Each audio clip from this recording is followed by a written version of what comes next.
Bonjour et bienvenue à ce 13e épisode. Dans cet épisode, on reçoit mon ami Didier, avec qui j'ai eu la chance et l'énorme privilège de passer ma première semaine en Afrique.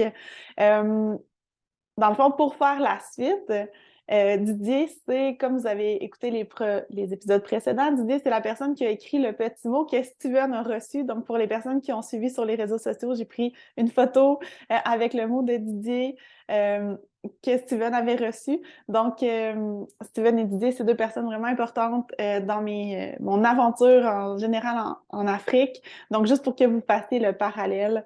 Donc, j'ai vraiment hâte de vous le présenter et que vous écoutez les beaux partages qu'il y a à nous faire. C'était vraiment un beau moment. Donc, bonne écoute.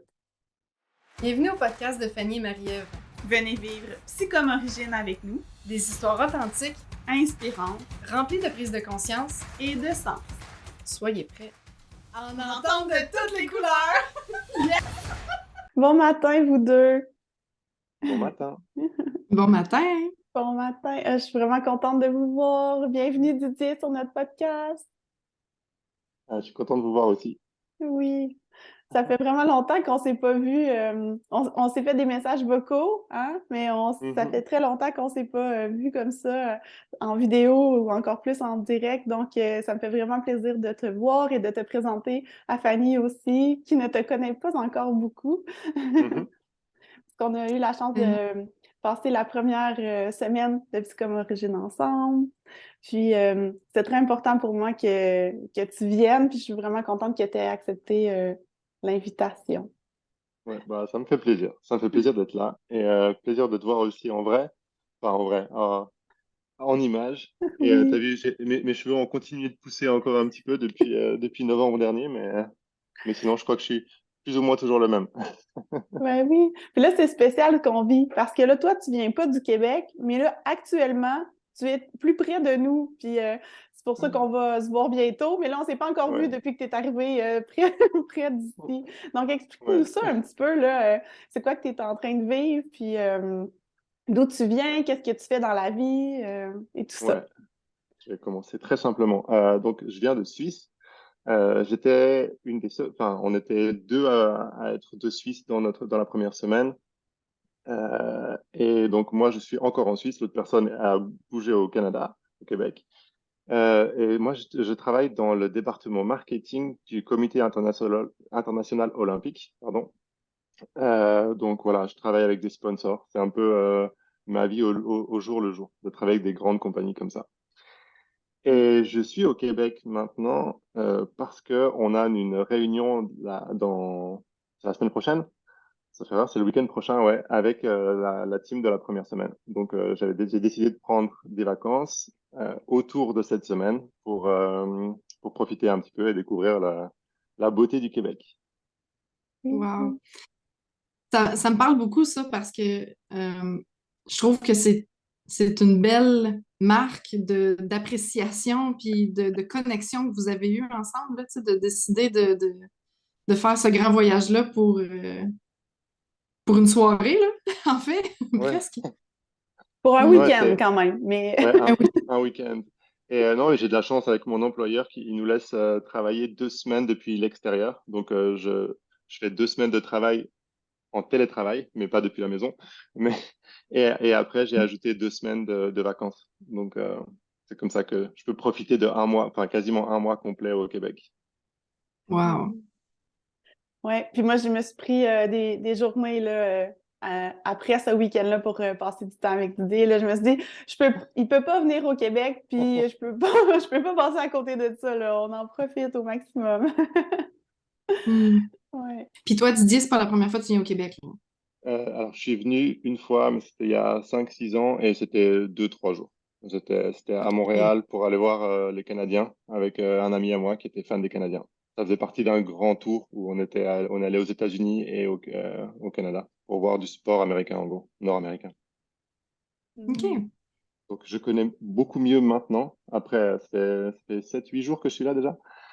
Donc, je commence à connaître un peu mieux, en tout cas, Montréal et la région de Montréal. Oui. Hmm. Mais là, j'ai vu que tu étais à Ottawa. J'ai vu des photos d'Ottawa. Mhm. Ah ah! Ouais, ouais, j'ai fait un day trip à Ottawa pendant le week-end pour profiter un petit peu de voir quelque chose de différent. Et le train est pas trop long, c'est un peu plus de 2 heures, je crois. Donc ouais. Hmm. Hmm. Ah, vraiment le fun. Vraiment le fun.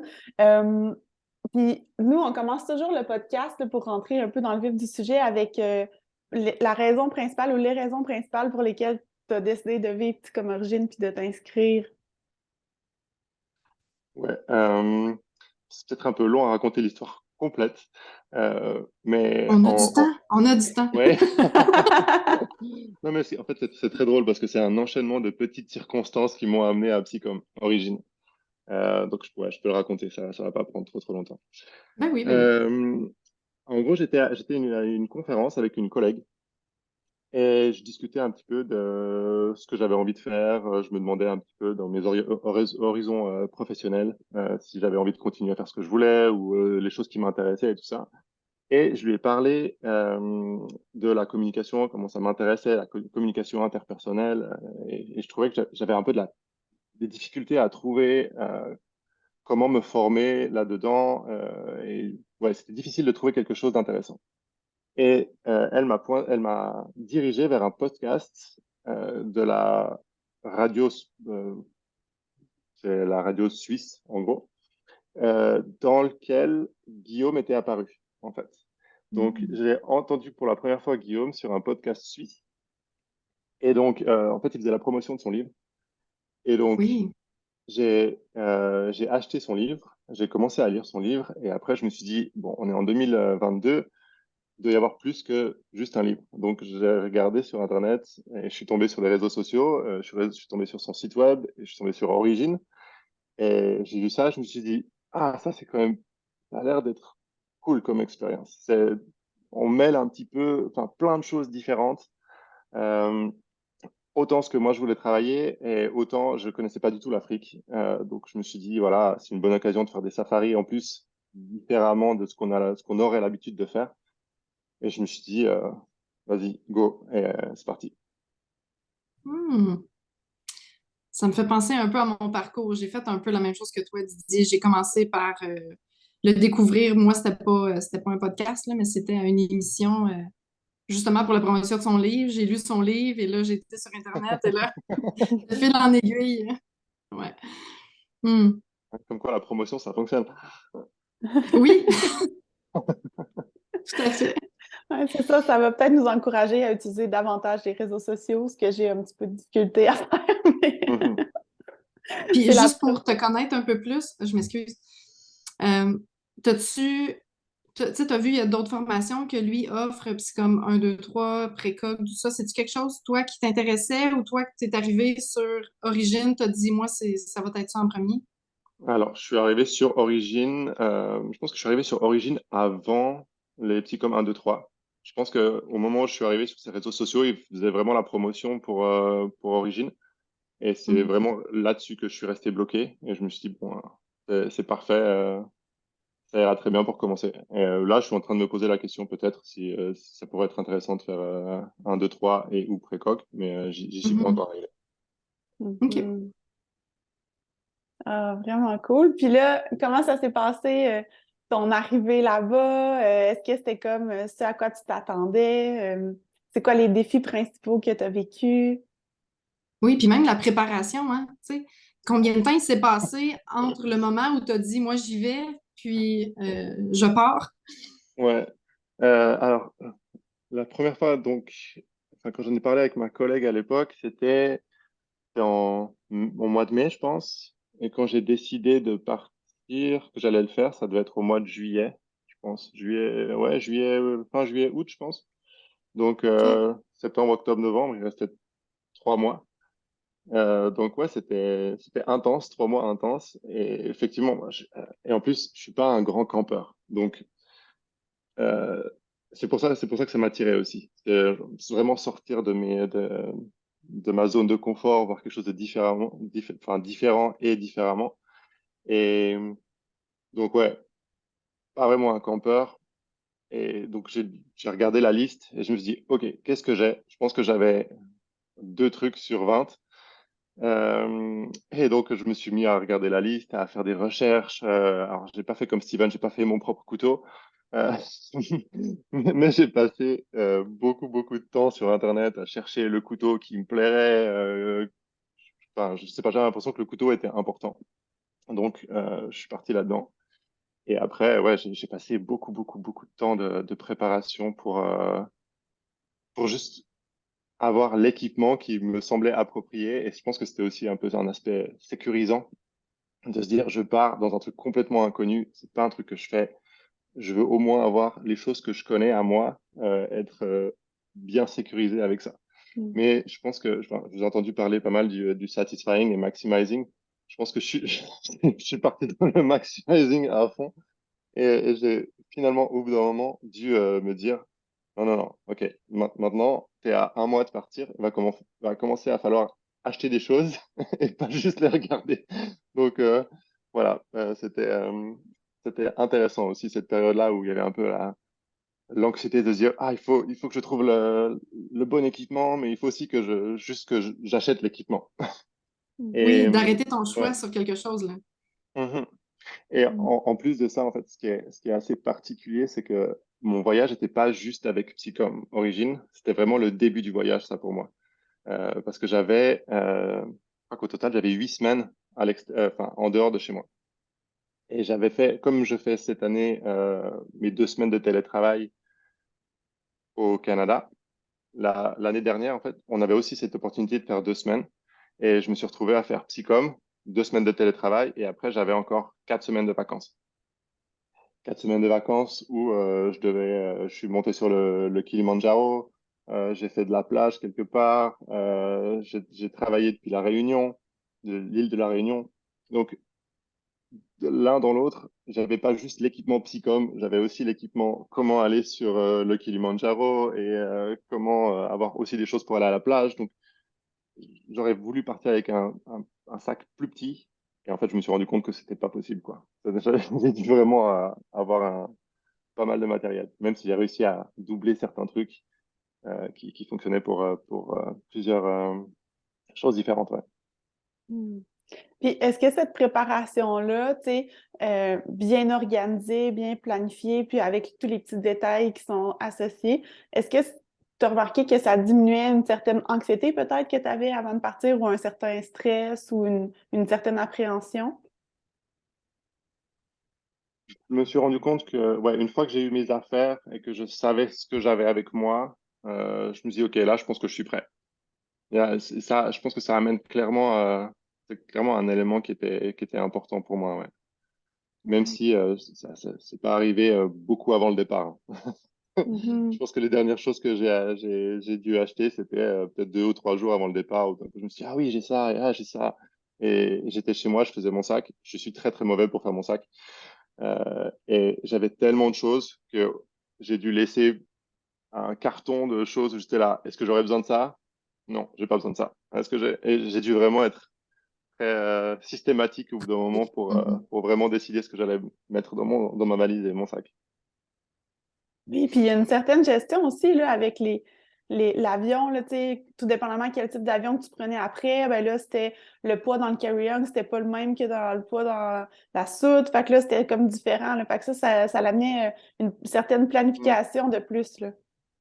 Ouais, Oui, ouais, j'avais une belle une feuille A4 où en me disant, OK, j'ai ces avions-là à prendre et j'avais les restrictions de chaque avion pour savoir à l'avance qu'est-ce que je pouvais prendre avec moi, si j'avais le droit à un bagage en soute, si j'avais pas le droit, si je pouvais avoir un bagage en soute plus un bagage en cabine.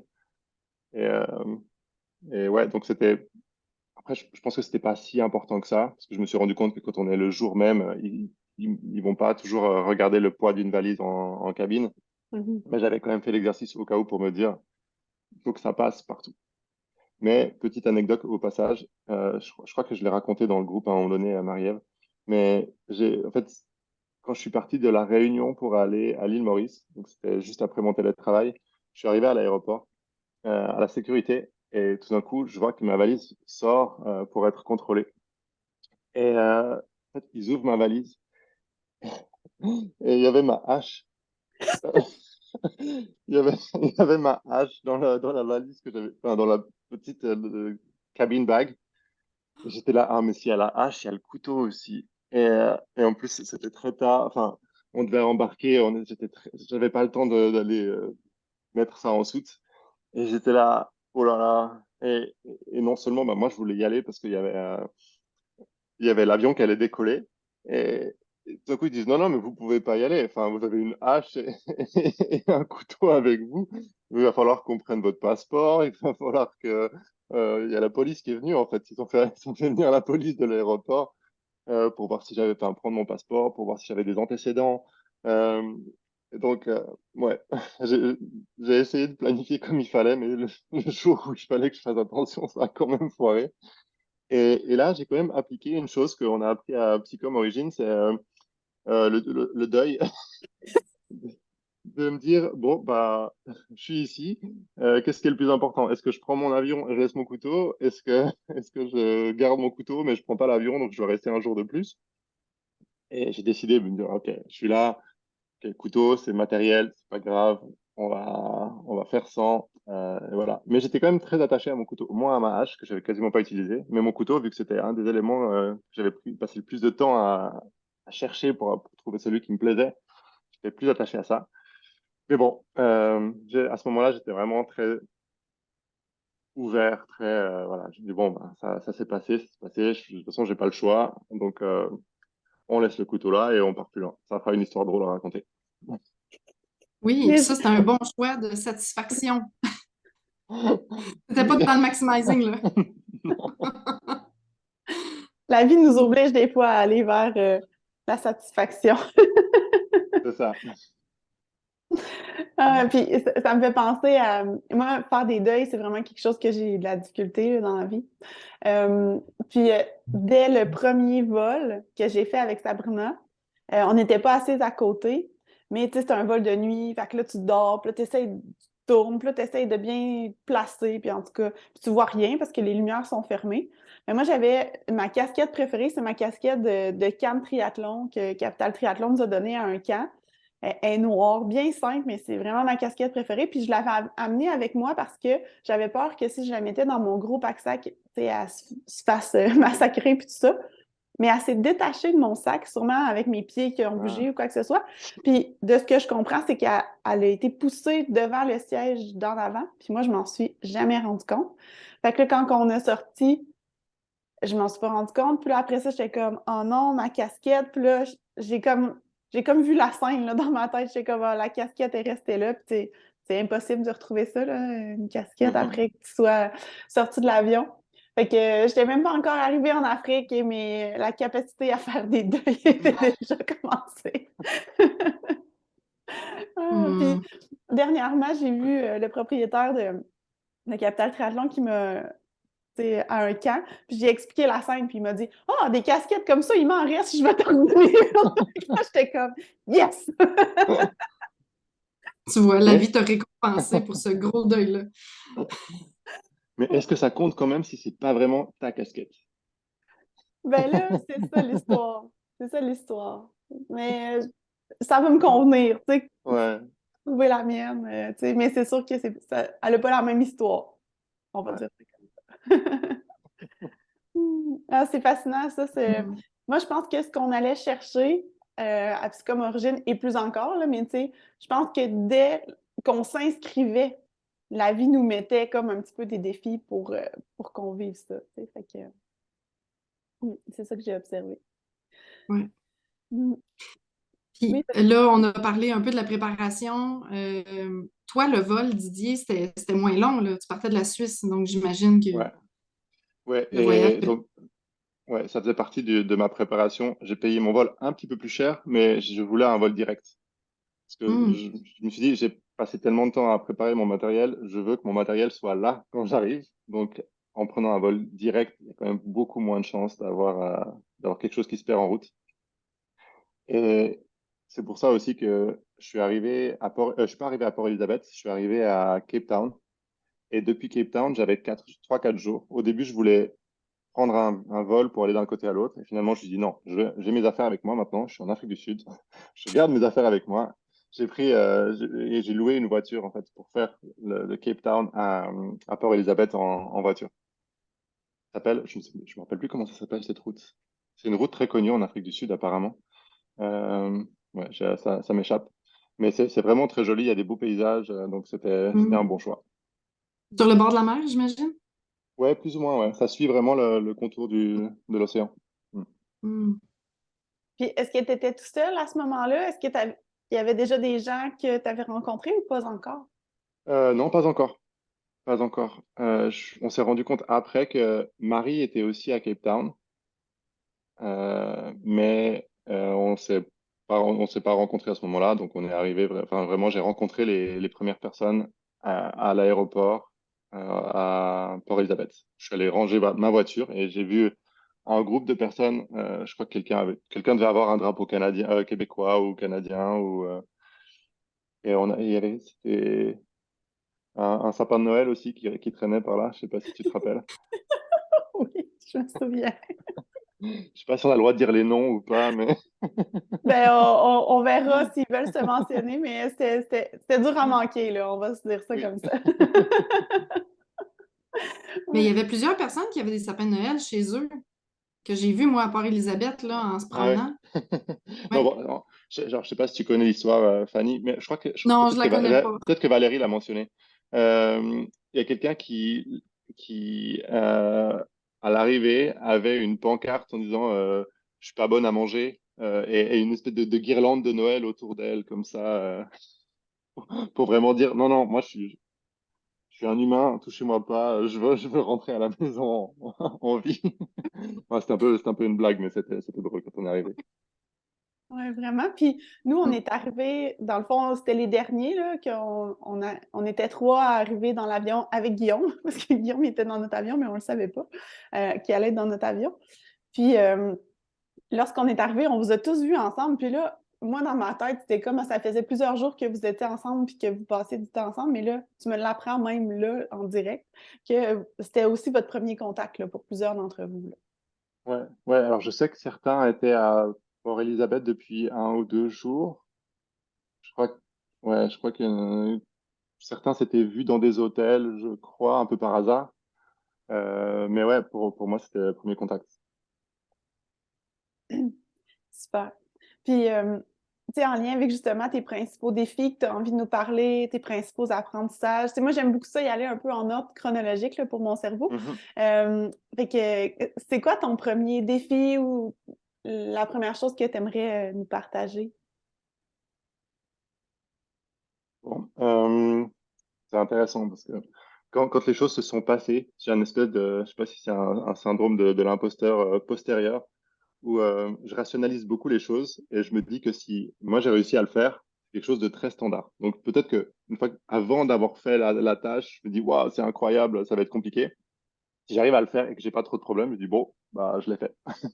Donc je pense que sur le moment, ça aurait été plus facile de répondre, mais je sais qu'une des choses qui était importante pour moi, c'était la première nuit dans la brousse, même si on était en groupe.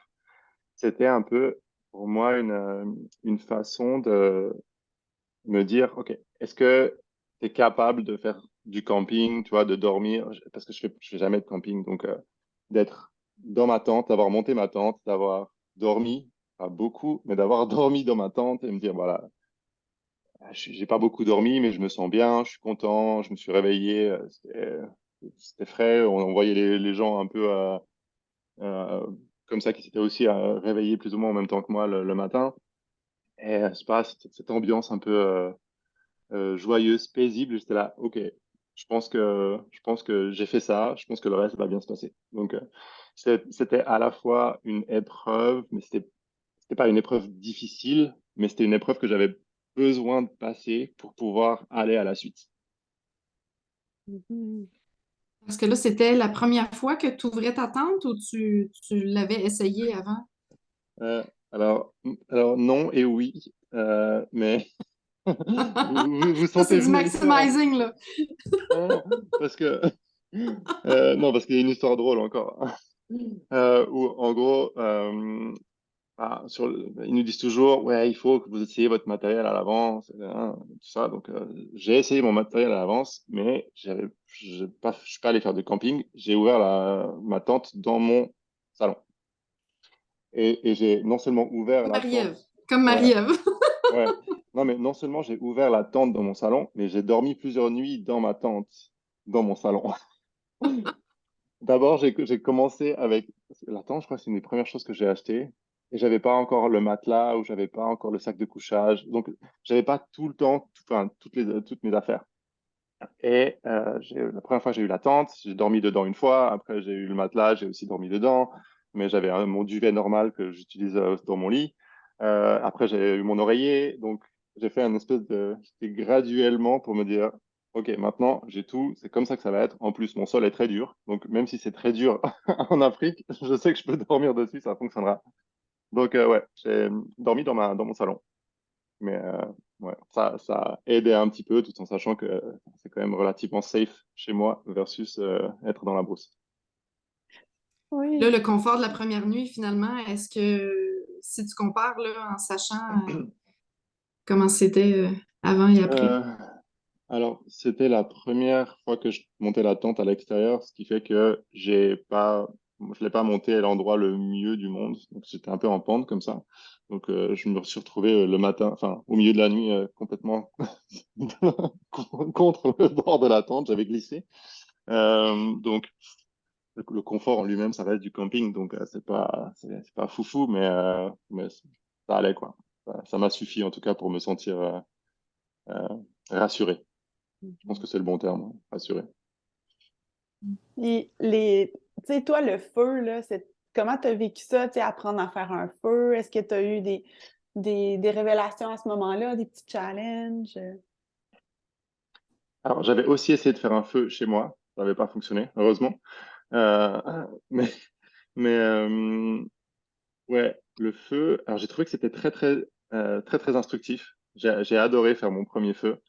Euh, Et je me rappelle, ouais, quand on était avant la première nuit, donc, où enfin, on avait appris à faire un petit peu le feu l'après-midi par groupe de deux, et le soir, on devait refaire un feu.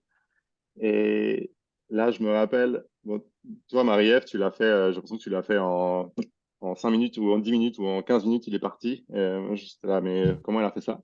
Et je me rappelle que tu es allé aider les autres et tout, pour essayer d'expliquer, parce que tout le monde avait un peu des problèmes à trouver ce fameux numéro un là. Et je me rappelle que tu es venu et tu m'as dit, ah non, mais regarde le numéro un, t'as pas besoin que ce soit des grosses boules de choses, tu peux vraiment les collecter petit à petit et tout ça. Et c'est vraiment resté avec moi pendant chaque fois que j'ai dû faire un feu. Je me dis, OK, si je trouve quelque chose qui est bien pour faire avec le numéro un, c'est parfait. Mais s'il n'y a pas ça, je suis sûr que je vais trouver des petites choses. Et ouais, de manière générale, je trouvais que c'était très instructif. Déjà, la façon dont on nous apprend à faire le feu et les étapes pour pouvoir les faire, enfin, comment le faire. Mais c'est quelque chose que j'essaye maintenant aussi enfin, de faire des parallèles avec ma vie de tous les jours en me disant, OK, sois patient, il faut des petites choses, il faut quelque chose en plus après, et tu rajoutes toujours quelque chose de plus, parce que tu peux pas directement commencer avec du gros feu, ça marchera pas, c'est impossible. Enfin, du gros feu, du gros bois, ça marchera pas. Donc, ça donne toujours des parallèles intéressants. Mhm. Et ouais, la première fois où j'ai fait partir mon feu tout seul, il y a quand même ce petit côté fierté personnelle. Dit, ah ouais, je sais pas, le feu, c'est que ça reste un élément assez particulier, je trouve. C'est vraiment de l'énergie là qui sort. Et faire son feu avec moi. Alors, on a quand même la pierre à feu où on peut gratter, mais au-delà de ça, enfin, c'est des étincelles, quoi. C'est quasiment rien et on arrive à faire un feu qui peut durer des heures et des heures. Donc, ouais, il y a ce moment de fierté où je pense que je m'en rappelle plus ou moins encore. Enfin, enfin, j'ai pris une photo, j'ai encore ma photo, je suis là, ouais, j'ai fait, j'ai fait mon feu. Ouais. Ah ouais, c'est tellement un beau moment, là. Moi aussi, ça m'a vraiment marqué, ça. De créer l'effet un peu magicien, là, tu sais, de créer quelque chose de rien, là, tu sais. Ben, de Mhm. rien. C'est pas vrai que c'est rien, mais notre perception humaine de vie urbaine, si on veut, tu sais, c'est comme, c'est différent. Ouais. Puis, tu sais, je sais pas si c'est directement là que tu veux aller, mais moi, j'aimerais peut-être ça que tu nous parles de le défi duo. Tu sais, sans nous donner de détails sur c'était quoi le défi duo, mais moi, tu m'as appris quelque chose de vraiment, vraiment génial à ce moment-là. Fait que j'aimerais peut-être ça que tu nous en parles un petit peu. Tu dis que je te l'ai appris quand j'ai fait mon débriefing ou Ouais, ouais. ouais, ouais. Bah, je sais pas par où commencer parce je pense qu'il y a beaucoup et peu de choses à dire. Mais ouais, donc on a le défi en duo, ouais, où bah, en fait, je suis tombé avec quelqu'un qui avait clairement pas du tout la même personnalité que moi, pas du tout. Euh, et en fait, je pense que ce qui est intéressant dans ce défi, c'est autant le défi en lui-même que ce qu'on a créé après le défi. Et je reviendrai là-dessus. Et en gros, en fait, dans ce défi, je sais pas ce que j'ai le droit de dire ou pas, donc c'est un peu compliqué. Euh, C'est toujours un moment un peu flou quand on en parle. Fait que fais-toi ouais, ça pas. Dans le dernier épisode, j'étais comme. C'était vraiment pas clair ce que j'ai dit, mais je pouvais pas dire plus de choses. Donc, ouais, ouais, ouais. Mais disons juste que, en gros, pendant le défi, tout n'a pas fonctionné comme ça aurait pu fonctionner. J'entendais certains groupes au débriefing après où ils disaient oui, nous c'est tout allé, on était complètement en phase, on s'est mis d'accord, on a fait ça, on a fait ça. Et moi, j'étais là, ok, c'était un peu plus compliqué. Ouais, c'était un peu plus compliqué. Et donc ouais, finalement on a complété notre défi, on est rentré au lodge. Euh, et après, ben, on savait qu'à un moment donné, on allait devoir faire un débriefing tous ensemble. Et vu que ben, moi j'avais un peu des choses qui étaient restées où j'avais envie de parler ou besoin de débriefer, mais j'avais pas forcément envie de faire mon premier débriefing devant tout le groupe. Et j'avais peur aussi enfin j'avais peur. Je voulais aussi ménager l'autre personne qui était avec moi dans le défi en me disant, je sais pas si ce que je vais dire, la personne va se sentir confortable ou pas. Donc je suis allé vers elle et je me suis dit, OK, on a ce débriefing qui arrive après, est-ce que ça te dirait de faire un débriefing avant? Comme ça, on se débriefe entre nous, on regarde un petit peu ce qu'on a envie de dire, comment on s'est senti et tout ça. Moi, je suis vraiment arrivé en Afrique en mode, j'ai envie d'être vulnérable, j'ai envie de m'ouvrir, j'ai envie d'apprendre sur moi et tout ça. Et on a commencé le débriefing et c'était drôle parce que, enfin, on a parlé un petit peu des tensions qu'il y avait pu avoir.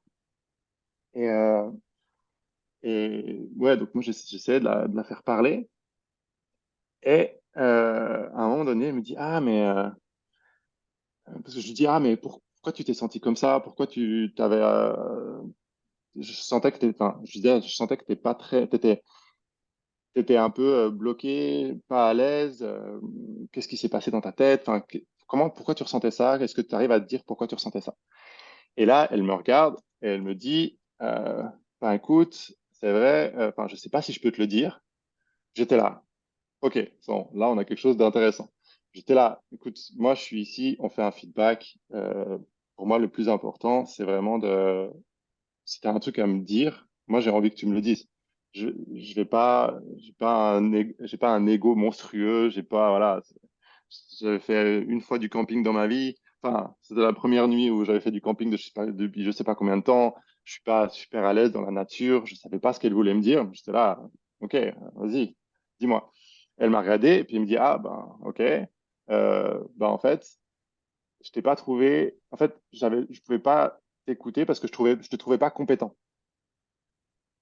Donc, passé le moment où j'étais là, pouah, ah, c'est quand même lourd de dire, ah, je suis pas compétent. Je sais pas si objectivement c'était vrai ou pas. Alors, clairement, je dégageais pas la sérénité dans cet exercice parce que voilà, je suis pas un campeur né. Mais j'ai trouvé très, très, très intéressant d'avoir pu déballer ça et me dire, enfin, et j'étais assez fier de moi d'avoir pu montrer cette vulnérabilité qui a permis à la personne en face de pouvoir me dire un truc qui est qui est assez lourd. Enfin, c'est pas facile à dire quelque chose comme ça en face de l'autre, dire ouais, écoute, moi je te sentais pas capable. Donc ouais, je pense que ma plus grande fierté dans ce défi-là, c'est pas le défi en lui-même, parce qu'il y avait plein de choses à améliorer. Ou après on a continué à débriefer de tout le reste, de ce qu'on aurait pu faire mieux, de pourquoi on l'a pas fait, et tout ça. Mais pour moi, ce qui est resté maintenant, c'est quoi, 6 mois après, un peu plus de 6 mois après, c'est vraiment ce côté où cette fierté d'avoir pu déballer ça et d'avoir pu discuter, de comprendre ce qui s'était passé et de passer à autre chose si on veut. Et je pense que ça m'a aussi aidé avec cette personne-là à pouvoir augmenter enfin, la relation en tant que telle pendant le reste de l'aventure aussi. Oui.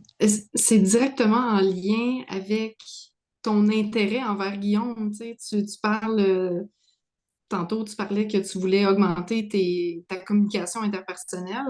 Mhm, Et là, de ce que tu dis, c'est que là, tu avais vraiment euh, une conséquence, en tout cas du moins, d'une ouverture et du processus interpersonnel finalement qui a résulté à mhm. quelque chose de super positif, là. C'est Ouais, sûr que c'est une fierté, oui. ouais, ah ouais. Mm. Là, je pense que c'est un de mes points forts qui reste de l'aventure. Même si c'était pas un point fort joyeux sur le moment, mais c'est un point qui m'a marqué en tout cas sur le reste de l'aventure et même après. Mm. Puis, Wow. tu sais, c'est avant ce moment-là, on s'était pas nécessairement parlé tant que ça. Mhm, Tu sais, on s'était croisés, je me rappelle pas précisément, tu sais, mais on. Puis moi, je me rappelle que quand tu avais partagé ça, là, c'était comme. J'ai comme reçu une vague de sincérité, oui, de vulnérabilité, mais de profondeur. Puis moi, je suis à la recherche de personnes comme ça qui osent dire les vraies affaires, adresser les vraies choses. Euh, puis je trouve, tu sais, comme en clinique, là, c'est pas pour rien que le trois quarts de mes patientes, c'est des femmes, mais c'est parce que moi, j'aime ça aller en profondeur comme ça. Puis c'est assez rare les hommes qui veulent aller en profondeur comme ça. Puis là, c'était comme sur un plateau d'argent que tu nous dévoilais ça, puis tu nous disais ça, puis je trouvais ça tellement beau. Puis c'est la chose qui m'a le plus marqué de ce débriefing-là, parce que j'étais comme, OK, cette personne-là est capable d'aller vraiment à l'intérieur d'elle, puis d'exprimer ce qui était là, sans peur d'être jugée par les autres, sans peur d'être c'est ça, d'être jugée, qu'il y ait des commentaires quelconques qui se passent, et c'est comme c'est moi, puis that's it, là, tu sais. Euh, puis ça, je trouvais ça d'une puissance, là, puis merci encore de cette authenticité-là, parce que moi, c'était une des choses que je voulais incarner devant un groupe que je connaissais pas, c'était un de mes objectifs. Fait que c'était vraiment un beau moment, Didier, merci pour ce moment-là. Ben, merci. Enfin, on n'en a jamais parlé ensemble. On n'a pas fait de débriefing du débriefing du débriefing. Mais ouais, donc, du coup, je l'apprends maintenant que tu avais ressenti ça comme ça. Donc, ça fait chaud au cœur aussi d'entendre ça. Je pense que je rougis un petit peu. Euh, On Ça voit paraît rien. pas. De toute Ouais, façon, le monde écoute ça en balado, là. Il n'y a ouais. personne qui nous voit.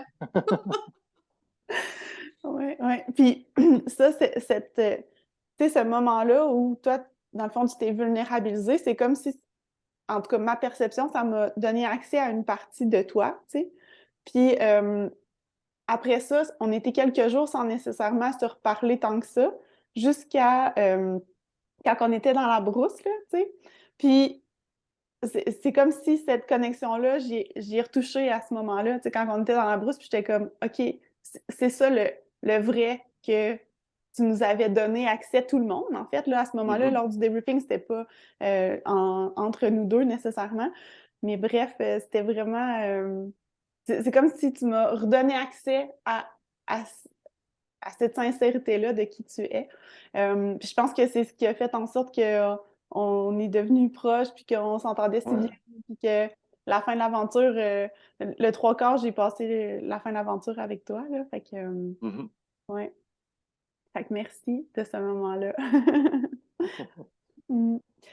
Puis, tu si on continue là, dans la synchronicité des choses, ta nuit solo, comment tu as vécu ça? Choisir les items, c'est quoi les petits défis que tu as vécu à ce moment-là? Ouais, alors, le choix des items était, je sais pas si tu te rappelles, mais j'étais vraiment le dernier à choisir. Et en fait, je pense que j'ai eu un problème. J'ai tendance à faire du maximizing un peu trop. Et en gros, Guillaume nous avait dit, vous avez 30 minutes. Donc moi, dans mon cerveau, j'avais 30 minutes. C'est-à-dire que si j'ai 30 minutes, je peux faire 25 minutes à ne rien faire. Et après, sur 5 minutes, je me dis, OK, maintenant, il faut que j'y aille. Euh, sauf que après, je sais pas, c'était 10-15 minutes, il y avait tout le monde qui était prêt. Et moi, j'avais genre 2 items. Et j'étais là, je sais pas quoi prendre d'autre. Euh, Enfin, ouais, je sais pas si j'avais que, peut-être que j'en avais un peu plus que 2, mais je me rappelle que je voyais un peu les gens autour, j'étais là, mais moi, je suis pas prêt, je suis pas prêt, je suis pas prêt, je suis pas prêt. Et je voyais que tout le monde attendait sur moi. Et finalement, on a commencé à faire le tour où tout le monde expliquait un peu ces choses. Et ce qui est intéressant, en fait, ce que j'ai remarqué, c'est que en fait, cette première nuit dont je parlais au tout début, enfin, cette première nuit, elle m'a permis vraiment de passer un cap. Parce qu'au début, quand je prenais mes affaires, enfin, quand j'avais fait les recherches sur mes affaires, sur tout l'équipement, je m'étais dit, c'est impossible que je dorme dans la brousse sans tente. Pour moi, c'était vraiment ma tente, c'est protection, c'est ça, j'ai besoin de ça. Je suis arrivé, j'ai fait ma première nuit là-bas, et je me suis dit, la tente, pas nécessaire. Donc, ça m'a vraiment fait un déclic comme ça.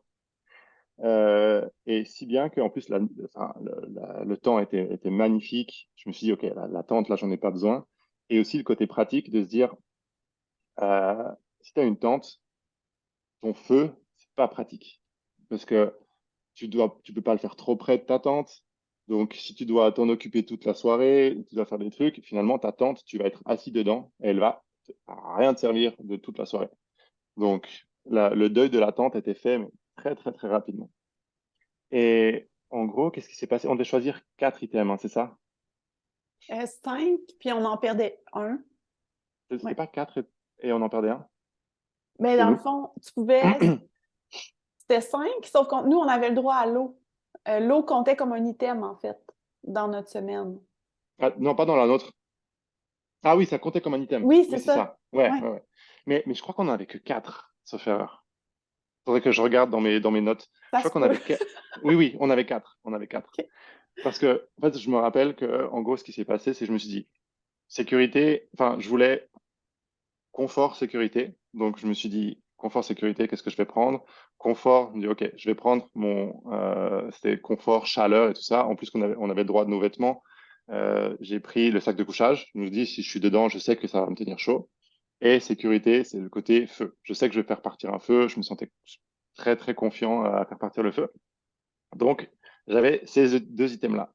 Mais après ça, j'étais là, qu'est-ce que j'ai vraiment besoin pour cette nuit? Et je regardais toutes mes affaires et j'étais là, mais ça, et en sachant qu'on doit aussi porter ces choses-là. Donc, est-ce que j'aurais pu prendre à un moment donné, je me suis dit, bon, je prends mon sac, comme ça c'est facile, je prends sur le sac et je porte toutes les choses facilement. Euh, et finalement, je me suis dit, je vais augmenter chacun des trucs. Je vais augmenter la sécurité, je vais augmenter le confort. Donc, pour augmenter le confort, je voulais prendre mon matelas. Et pour augmenter la sécurité, je me dis, je prends ma lampe frontale. Comme ça, si je dois aller chercher du bois, quelque chose pendant la nuit, au moins, je vais bien voir.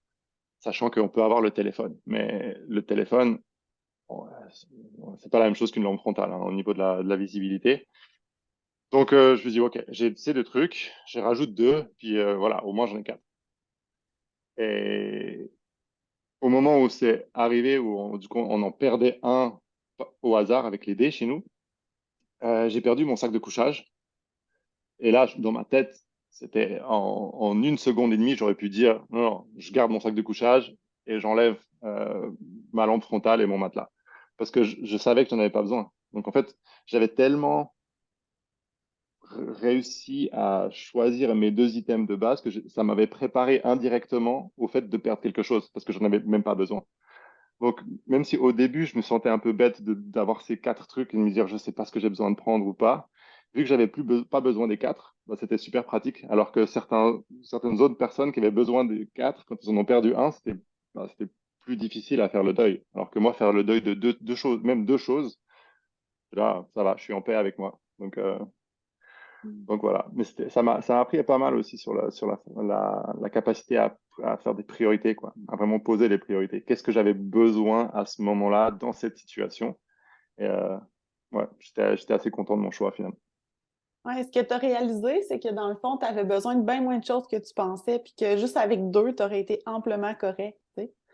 Fait que Ouais. les gens, tu sais, quand, mettons, on t'observait, ben, tu sais, peut-être qu'on aurait plus été porté à croire que, ah, ben, il y a de la difficulté à choisir, mais au final, tu étais comme, ben, si j'ai le droit à 4, c'est quoi les 4 que je peux apporter? Au final, j'en ai besoin de juste 2, tu sais. Fait que... Ouais, ouais, c'est ça. Et c'est ça qui, en fait, je sentais que les gens avaient l'impression que j'arrivais même pas à décider. J'étais là, oui, mais j'arrive pas à décider, mais pas comme ça, quoi, dans l'autre sens. Et c'était même pour moi, c'était difficile, c'était drôle de dire, mais j'avais tellement fait le deuil de tout en me disant, je sais, on connaît un petit peu cette brousse-là, je suis à l'aise avec ça, j'aurais vraiment pas besoin de beaucoup plus, quoi. Donc, c'était drôle. Et je pense que j'aurais pu faire 100 sacs de couchage. J'aurais eu un peu plus froid, mais je pense que ça se serait fait. Tant que j'avais mon feu. Mhm. Ouais, moi, c'était ça un peu. C'était comme le feu, puis le reste, ben, c'est pas grave. Tu sais, je me disais, ça me tentait vraiment de faire un feu aussi. Fait que c'était, oui, la sécurité, mais aussi juste l'expérience de le revivre tout seul de mon côté. Fait que ça Ouais. m'intéressait beaucoup. Puis, Mhm. tu as vécu vraiment une nuit cool. Tu sais, peux-tu nous en parler un peu de cette nuit-là, puis de tout ce que tu as vu dans la nature? Ouais, je peux raconter quelques trucs. Alors, ce qui était drôle, c'est que donc le jour d'avant, on devait trouver je sais pas si j'ai le droit de dire ça. Enfin, il y a plein d'animaux, mais on les voit pas tout le temps. Disons juste ça.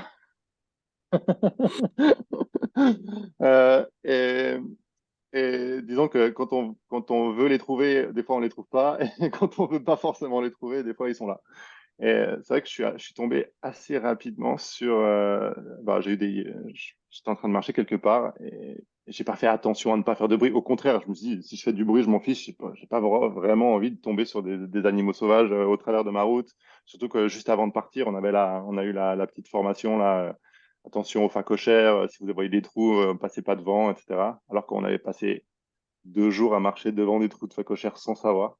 Euh, et donc, après, je pense 30 minutes ou 1 heure ouais, 30 minutes de marche, je pense que j'arrive et j'entends des grognements. C'est là, wow, qu'est-ce que c'est? J'arrête de bouger, j'entends de nouveau des grognements. Je sais pas si c'est quelque chose qui m'avait vu ou pas. Et donc, j'ai reculé et tout d'un coup, au fond, derrière des feuillages, je vois une forme qui bouge.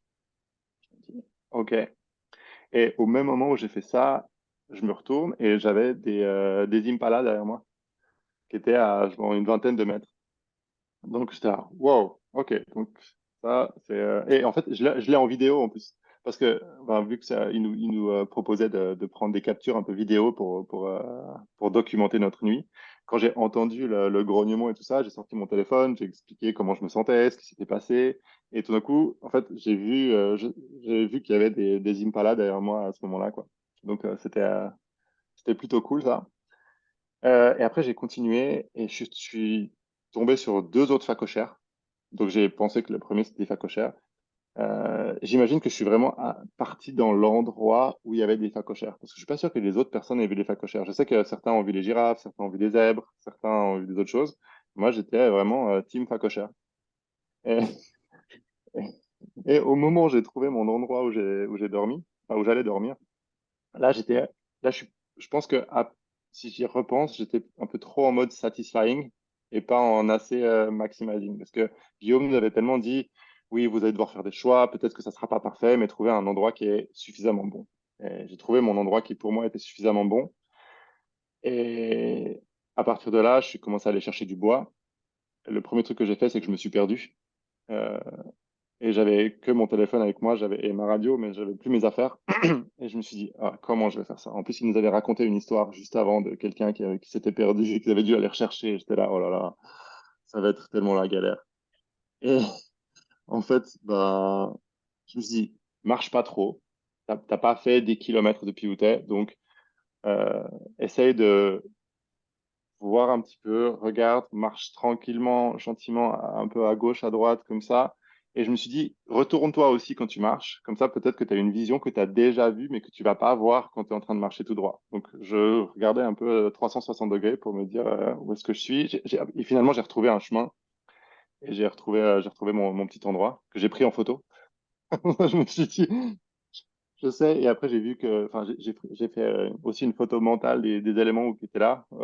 J'étais sous l'arbre le plus haut à cet endroit-là. Donc après, quand j'allais chercher du bois, c'était aussi plus facile à retrouver ça. Je me suis quand même reperdu 2 fois plus tard. Euh, mais au moins, je me suis retrouvé. Et le truc qui m'a fait le plus, je sais pas si c'est le plus peur. En fait, j'allais chercher du bois un peu plus bas. C'était 50, 60 mètres plus bas, plus bas. Et j'ai vu un trou de phacochère. Et le trou de phacochère, en fait, je suis tombé dessus, mais je me suis pas rendu compte tout de suite que c'était ça. Et j'ai entendu un grognement dans le trou. Et je me suis dit, ouh là, je suis quasiment sûr qu'il y a quelque chose dessus. Donc, j'ai eu un petit moment de peur où, ah, oh, ok, faut que je fasse attention. Donc, je suis remonté à mon camp. En fait, j'avais tellement pas de bois autour de où j'avais pris mon camp que je me dis, il faut que je retourne là en bas. Et quand je suis retourné, en fait, le phacochère était en dehors de son trou. Et il était à, je pense, je sais pas, 10, 15 mètres de moi, où c'était vraiment le. Je l'ai regardé, il m'a regardé. Je l'ai regardé. J'étais là, ok, bouge pas, bouge pas. Et j'ai fait un peu un pas en retrait comme ça, et il est parti. Mais, mais sur le moment, c'est vrai que c'est pas le moment le plus serein du monde. Mais c'était une belle rencontre. Ouais, Et c'est ouais, après, impressionnant, les ouais. phacochères. Pas c'est petit, mais c'est costaud, quoi. Ouais. Et surtout quand on voit la vidéo là où il sort du trou et il fonce sur les gens, t'as pas envie t'as pas envie d'être là, quoi. Mm. Ouais. Mhm. Et après, le reste de ma soirée, c'était un peu plus tranquille, sauf que j'avais pas de feu. Enfin, j'avais pas de feu. J'avais beaucoup de petits bois ou de moyens bois, mais j'avais pas de grosses bûches. C'était que des épineux où j'étais et c'était pas top pour faire un feu qui durait longtemps. Donc, je me suis retrouvé là, j'ai fait vraiment mon deuil assez rapidement de mes heures de sommeil en me disant, tu as le bois que tu as et tu vas faire vivre ton feu avec le bois que tu as. Et donc, c'était vraiment genre, c'était du management de feu où je prenais une branche, je me dis, OK, combien de temps celle-là, elle va durer? Donc, je la mettais dedans et ça me faisait un petit feu. Et après, je me dis, OK. Et j'ai fait des tests comme ça. Et ouais, au bout d'un moment, je me dis, bon, bah, j'aurais pas assez de feu. Donc, j'ai dû faire le deuil de mon feu tout court en me disant, bah, il va falloir que je m'endorme. J'ai fait exprès de m'endormir quand j'avais encore le feu qui fonctionnait. Parce que c'était plus facile pour moi, pour ma tête, de me dire, au moins, quand je m'endors, je sais qu'il y a le feu. Et forcément, après, je me suis réveillé et le feu était plus là. Mais c'était super facile à faire repartir. Parce que j'avais en fait gardé un petit peu des branches pour me dire au moment où je vais me réveiller, parce que forcément j'allais me réveiller, je sais qu'à ce moment-là, je vais vouloir remettre un petit peu de branches dessus pour refaire un petit feu, pour me réchauffer et tout ça. Donc ça, j'avais bien planifié. Et finalement, après, bah, il y avait de nouveau plus de bois et après, c'était le matin et c'était assez tranquille. J'ai vu un super beau lever de soleil, donc ça c'était cool. Et après, ben, je m'étais fait un matelas avec des feuillages, même pas des feuillages, des espèces de petits buissons que j'avais arrachés à main comme ça au sol. Et j'ai fini par brûler tout ça. Et ça m'a fait un joli espèce de petit feu du matin qui m'a réchauffé, qui était top. Et ça m'a aidé à clean up le space où j'étais, où j'ai pas eu besoin de. Enfin, je savais pas quoi faire avec tous ces trucs. Je me suis dit, bon, bah, on, on les fait brûler et comme ça, au moins, ça me réchauffe, ça fait de la lumière et après, c'est tranquille quand je peux repartir facilement. Et après, chose qui est assez drôle, c'est que j'ai pris la consigne de Guillaume très précisément sur on se revoit à 7 heures le lendemain.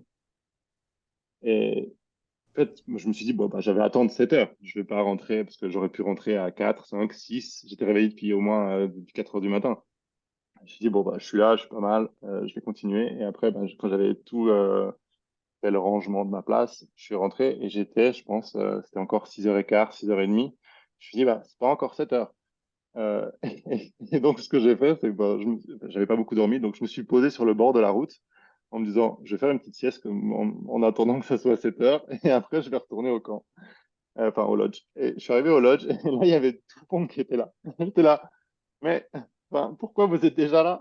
Ça devait être 7h, ça devait être 7h15. Et après, tout le monde m'a dit, bah ouais, moi, je suis rentré à 6 heures, moi, je suis rentré à 5h30. Ah ouais, peut-être que j'étais un petit peu trop littéral sur ce coup-là. Mais après, c'était bien, hein, ma petite sieste, c'était au soleil, c'était bien, c'était agréable, donc j'ai profité aussi. Tu vois-tu, Marie-Ève, le sous-trait politesse? Oui, et conscienciosité aussi, très important. Hmm. Oui.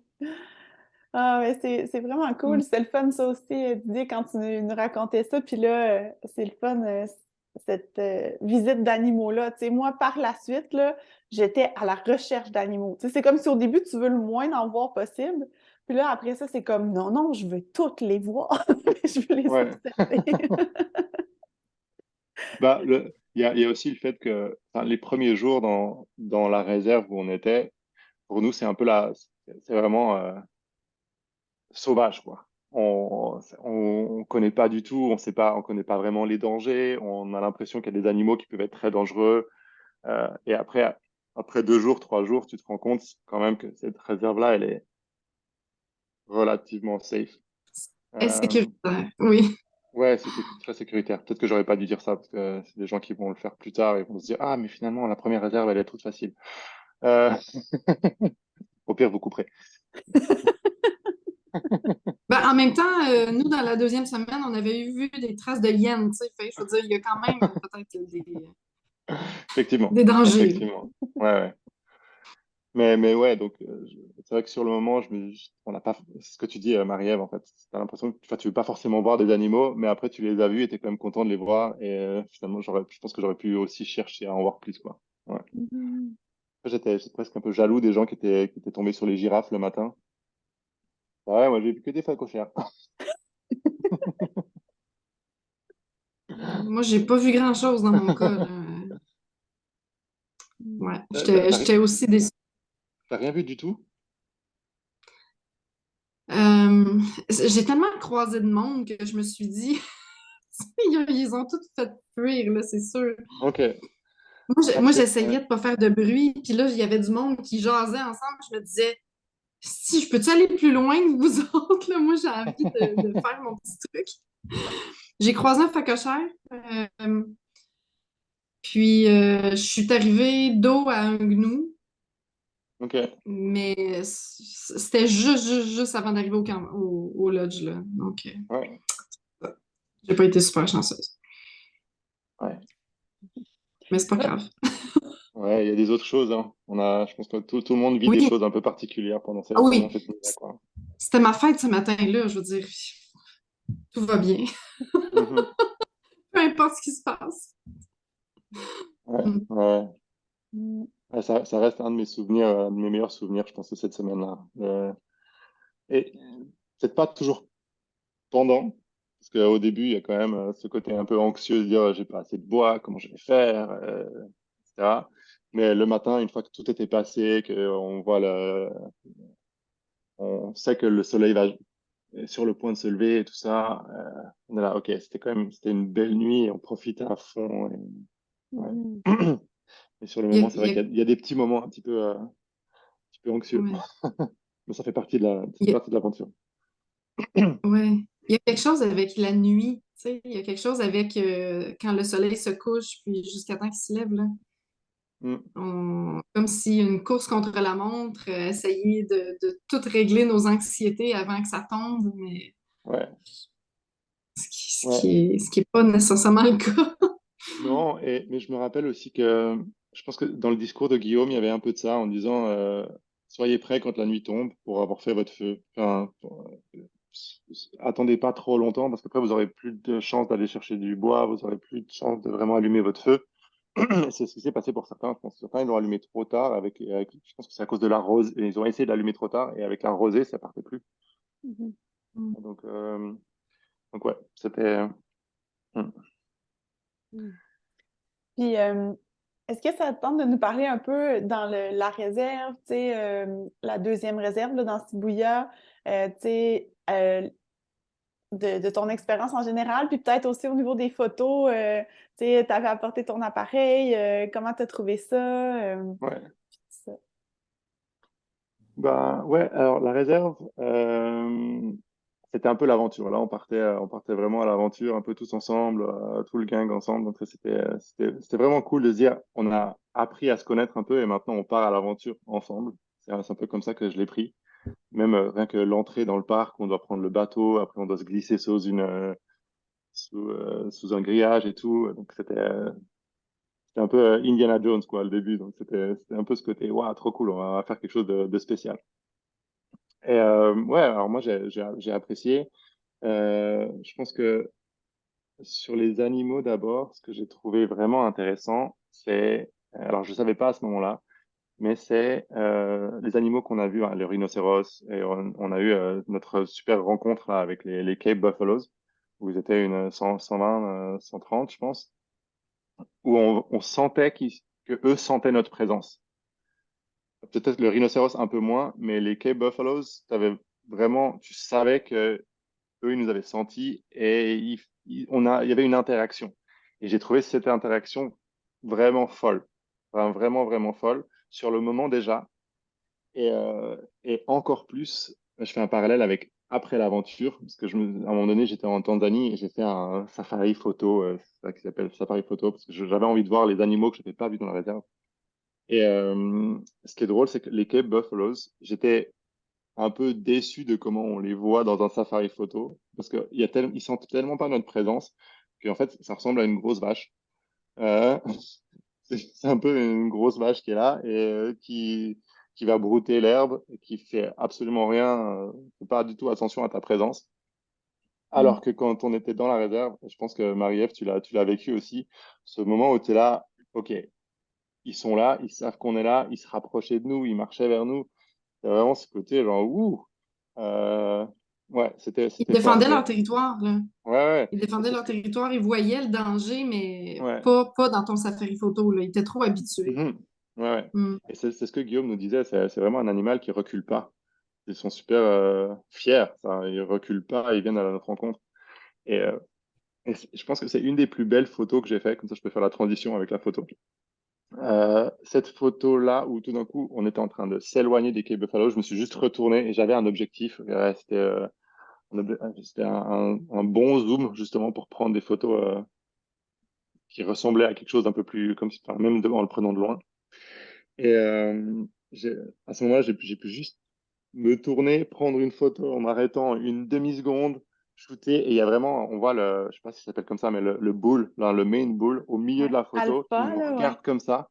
Et ouais, c'est assez puissant, quoi. Tu sens ce regard, tu sens que c'était pas juste, il regardait n'importe où, il nous regardait nous, Mm. et tu vois, tu sens vraiment l'interaction qu'il y a eu, quoi. Donc ça, c'était fort, ouais. Mm. Et après, sur le reste des photos, c'était intéressant. Alors, je fais un petit peu de photos à l'extérieur, mais pas trop, trop. Parce Bon, que, là, attendez, là, on va préciser. Didier, il fait vraiment des belles photos. Puis moi, je trouve que c'est un très bon photographe. Donc là, ceci étant dit, continue. C'est assez, là, de minimiser les talents, là. non, non, mais Ouais, ouais, c'était une petite aventure, des petites photos, des petits... non, je minimisais pas la qualité de la photo. C'est juste que je fais pas beaucoup, enfin, je passe pas ma vie à faire de la photo. Donc, j'aime bien faire des photos. Je trouve que ça apporte quelque chose. J'aime bien l'angle. Et je crois que c'est toi, Marie-Ève, qui dis ça dans un des premiers podcasts où tu parlais de la photo et tu disais, euh, en fait, quand tu peux reconnaître qui a fait quelle photo, La Mm, signature. quasiment, parce qu'il y Mhm. a une espèce de signature, ouais. mhm, Et Mm. effectivement, je pense que c'est assez le cas. Après, j'avais aussi un style de photo, parce que j'ai pris les photos des animaux, mais j'ai aussi pris les photos du groupe. Et Mm. c'était intéressant de faire cet exercice-là. Euh, et je l'ai surtout fait quand on était tous ensemble, pas quand on était enfin, dans nos défis un peu solo. Ça faisait pas tellement de sens d'avoir l'appareil photo, donc je l'avais pas. Souvent, je le prenais pas. Mais là, je me suis dit, bah, on est tous ensemble, je vais faire des photos. Et c'était vraiment. instructif parce que j'avais jamais fait ça. Je suis pas un photographe de mariage, etc. C'est ça, je disais, je fais pas des photos tous les jours. Euh, mais c'était drôle parce que j'avais un zoom, mais donc le zoom, je pouvais aussi l'utiliser pour me rapprocher des personnes. Et à un moment donné, je me suis rendu compte que je me suis senti un peu mal à l'aise en faisant mes photos parce que j'ai l'impression que je rentrais dans l'intimité de la personne ou dans l'intimité d'une discussion que deux personnes pouvaient avoir parce que c'est un peu comme si j'étais une mouche qui écoutait quelque chose. Parce que j'étais loin, je pouvais être à 10, 15 mètres et je faisais une photo où je pouvais prendre un portrait de quelqu'un qui était, enfin, comme ça, quoi. Et ce qui était aussi drôle, et ce que j'ai réalisé, c'est que en faisant des photos et en ayant un zoom, c'est comme si j'avais des jumelles, je voyais les gens parler et ça me permettait de filtrer à travers toutes les autres conversations qui se passaient. Je pouvais entendre ce que la personne disait, mais à 15 mètres de moi, parce que j'arrivais à lire en même temps sur les lèvres de la personne. Donc ça, c'était assez drôle. Et ouais, ça c'était. J'ai commencé à faire pas mal de photos en fin de première journée, juste après justement les Cape Buffaloes. Là, quand on s'est arrêté, on a tous eu besoin de se remettre un peu, de nous remettre de nos émotions. Et après dans le camp. Et dans le camp, c'était drôle parce que on sentait les fatigues de certains. Certains étaient super contents, certains étaient joyeux et tout ça. Et moi, enfin, j'ai pris des photos un peu de tout ça. Et après, je me suis dit, mais est-ce que j'ai le droit de faire de ces photos? Tu vois, je me suis posé la question, je me suis dit, enfin, j'avais posé la question aux gens en avant en me disant, voilà, je vais faire des photos, dites-moi si ça vous gêne, dites-moi si vous n'êtes pas à l'aise. Il y a une personne qui m'a dit, ah, j'aime pas trop quand tu prends des photos, donc je l'ai pris moins en photo, j'ai pris une ou deux photos parce que je me suis dit qu'elle allait quand même apprécier. Euh, mais ouais, donc j'avais un peu cette peur de rentrer trop chez quelqu'un, et puis il y a des gens qui n'aiment pas être pris en photo, surtout quand ils ne savent pas qu'ils sont pris en photo. Et c'est vraiment ce que j'ai essayé de faire là, où j'aurais pu le faire un peu moins, mais de me dire, je ne vais pas prendre de photos posées. Je voulais pas que les gens me regardent quand je faisais une photo. Je voulais des photos un peu naturelles, avec des vraies expressions, des vrais trucs. Euh, et que les photos posées, en fait, n'importe qui pouvait la prendre avec n'importe quel appareil photo. Donc je me suis dit, je vais essayer d'apporter quelque chose de plus. Et ce qui était drôle, c'est que je me suis dit, bon, bah, je vais essayer de prendre des photos de tout le monde pour que tout le monde ait un peu des souvenirs et pas que je vais pas me focaliser sur une personne ou sur certaines personnes et pas les autres. Et j'ai commencé à faire ça, j'ai commencé à faire ça, j'ai commencé à faire ça. Et à un moment donné, c'était très, très drôle. Et Marie-Ève, tu sais où je vais. Euh, je vois ton regard qui s'illumine. En fait, j'ai essayé, je pense, 7, 8 fois pendant la journée de me dire, je prends un truc comme ça, hop, hop, hop, et j'arrive sur Marie-Ève. Et avant que je puisse cliquer, chaque fois, il y avait Marie-Ève qui était et qui me regardait dans l'objectif. Donc, j'ai plusieurs photos où elle regarde droit dans l'objectif comme ça. J'étais là, Elle mais sent. ouais, elle sentait cette présence alors que j'étais loin des fois. Hein. J'étais pas juste à Mm. côté. Mais c'était vraiment drôle et on a eu un peu un. Ça a aidé à créer notre lien aussi parce que c'était tellement drôle finalement. Parce que j'essayais et j'arrivais pas, j'essayais, j'arrivais pas, j'essayais, j'arrivais pas. Une fois, elle m'a fait plaisir, elle a vu, elle s'est retournée, elle a continué comme si de rien n'était. Et finalement, j'en ai quand même eu quelques-unes d'elles où je suis quasiment sûr qu'elle ne savait pas. Euh, à confirmer. Mais ouais, c'était vraiment drôle. Et d'ailleurs, je me rappelle dans le débrief, j'ai fait la petite blague quand on me disait, ah ouais, quelque chose que vous avez trouvé difficile aujourd'hui, quelque chose que vous avez trouvé bien. Le truc que j'ai dit, c'est, ouais, prendre Marie-Ève en photo, chose la plus difficile de la journée. Pas possible. Non, c'était vraiment drôle, ouais. C'était vraiment drôle. Mm. Et après, de voir en fait ces émotions des gens sur les photos, et j'ai trouvé vraiment cool.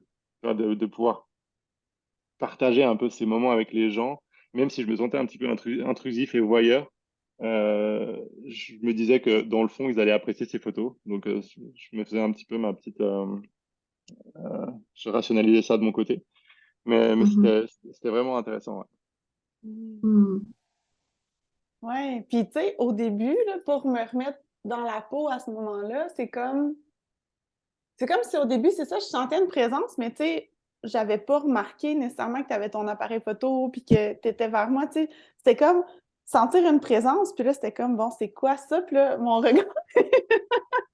Fait que ça a commencé juste avant les rhinocéros, en fait.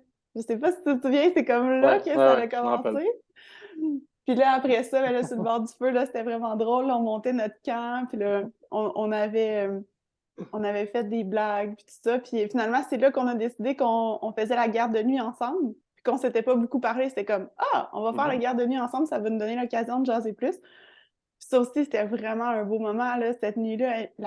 Le, le ciel, il était Ouais, magnifique, c'était puis cool. Ouais. ça a duré 1 heure, mais quoi, on dirait que c'était 5 minutes. Ouais, ça c'était passait quoi votre super vite. heure, vous? Alors moi, j'ai toujours eu les pires. Je crois que c'était 3 ou 3 4 Ouais, comme c'est ça, dans ouais. ce coin-là. Ouais, Ouais, je pense. On n'a pas vu le lever du soleil. Tu sais, on voyait que ça s'en venait, mais ouais. c'était pas tout à fait le lever. Fait que d'après moi, c'était 2 à 3. C'était 2 3 je pense, ouais. Ouais. Et ce qui est drôle, c'est que le deuxième jour, on a tiré au sort pour se dire, on va faire complètement random, on va plus, enfin, comme ça, personne choisit avec qui il est, personne choisit l'heure à laquelle il va. Et j'ai repris 2 3 heures. J'étais de nouveau au même créneau horaire. Et on disait, c'est un peu le pire créneau parce que c'est vraiment au milieu de la nuit. Voilà, on se couchait vers 9 10 heures, je pense. Donc la première, elle est facile. Après, tu as ta nuit en entier. Et si tu te couches jusqu'à 2 heures du matin, t'as quand même, t'as une mouche.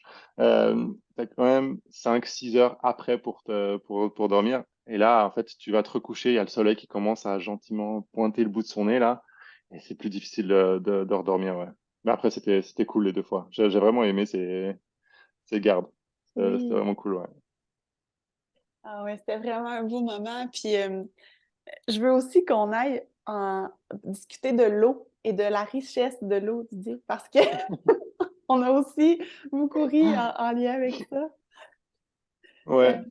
Ouais, vas-y. Bah, je sais pas, tu veux aller sur quel point bah, par rapport à ça?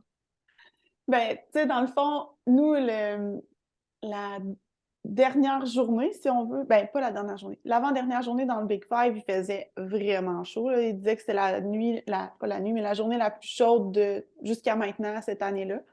Mhm. Euh, Puis on avait apporté de l'eau. Moi, j'en avais apporté au moins 5 litres avec moi, de l'eau du lodge. Mais là, Ouais. veux pas, il fait chaud, on marche beaucoup, fait qu'on boit beaucoup. Fait qu'il y a plein de gens qui avaient plus du tout d'eau. Là, on essaie d'économiser l'eau, puis là, de l'utiliser d'une façon sage et efficace, dans le sens que Mhm. l'eau salée de la petite marée, ben, on l'utilisait un peu pour quand on cuisine, mais pas quand on la boit comme ça, parce que là, on goûte l'entièreté des minéraux puis du salé. Euh, fait que, fait que c'est ça, fait qu'on a comme réalisé à un niveau encore plus important la richesse de l'eau. Puis là, moi, ce qui me vient en tête, là, c'est qu'on était, quand on a sorti, dans le fond, de la réserve, là, on était dans le Ouais. camion pour retourner. Puis là, on discutait. Puis là, dit, oh mon Dieu, Marie, regarde ça. Puis là, il sort sa gourde. Puis là, il y avait comme 3 gorgées d'eau du lodge qui restaient. Puis là, on Ok, était comme, ok. oh mon Dieu!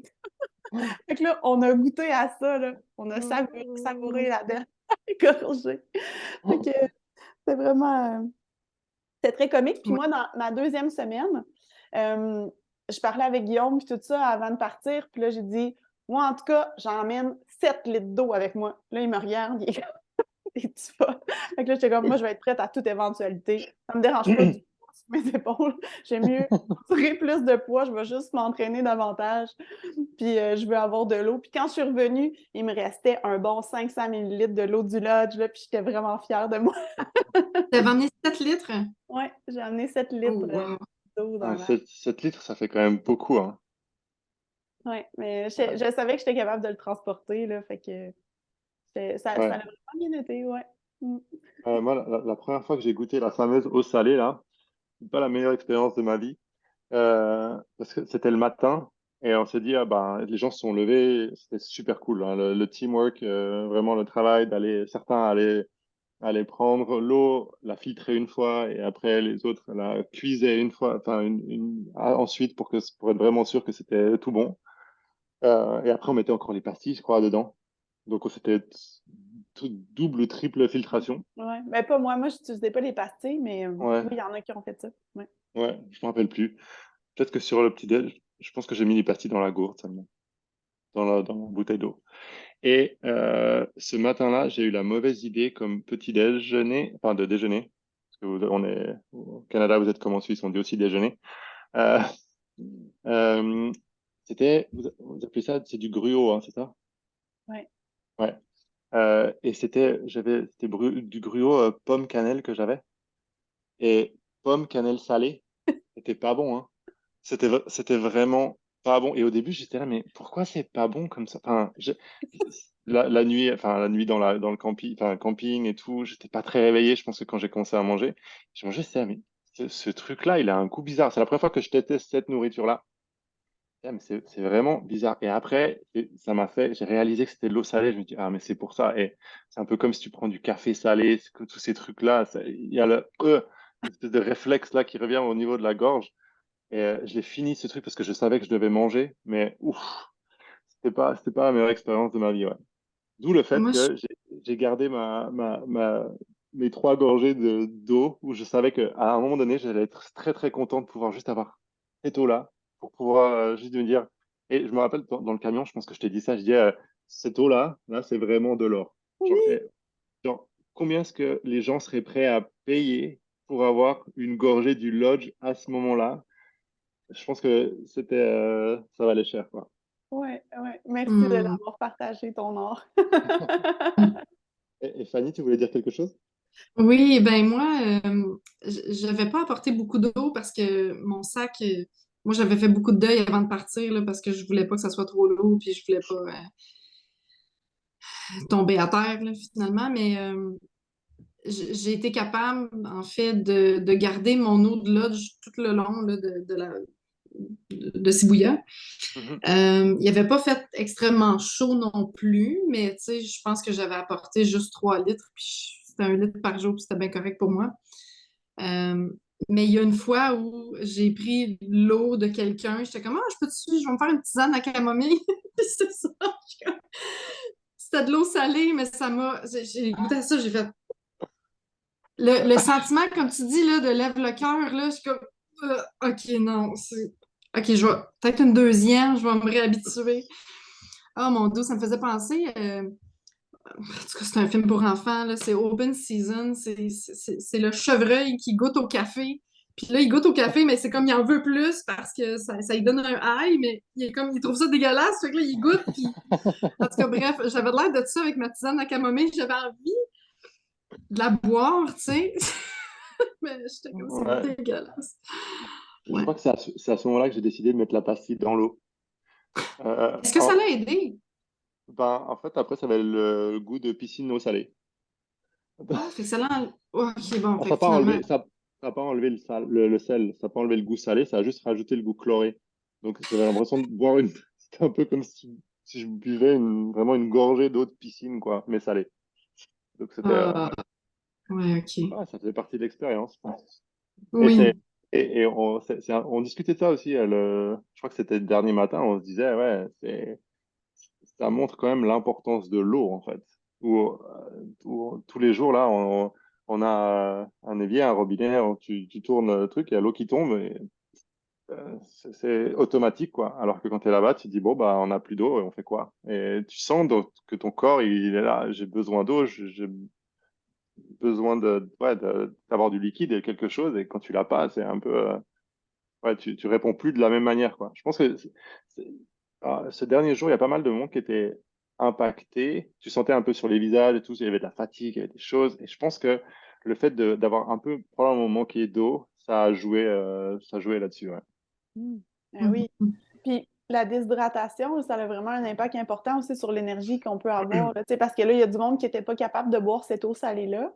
Fait que Mm. là, il était de plus en plus déshydraté. Puis moi, c'est une des choses qui m'affecte le plus. Quand je suis fatiguée, souvent, c'est que j'ai pas assez bu d'eau dans ma journée.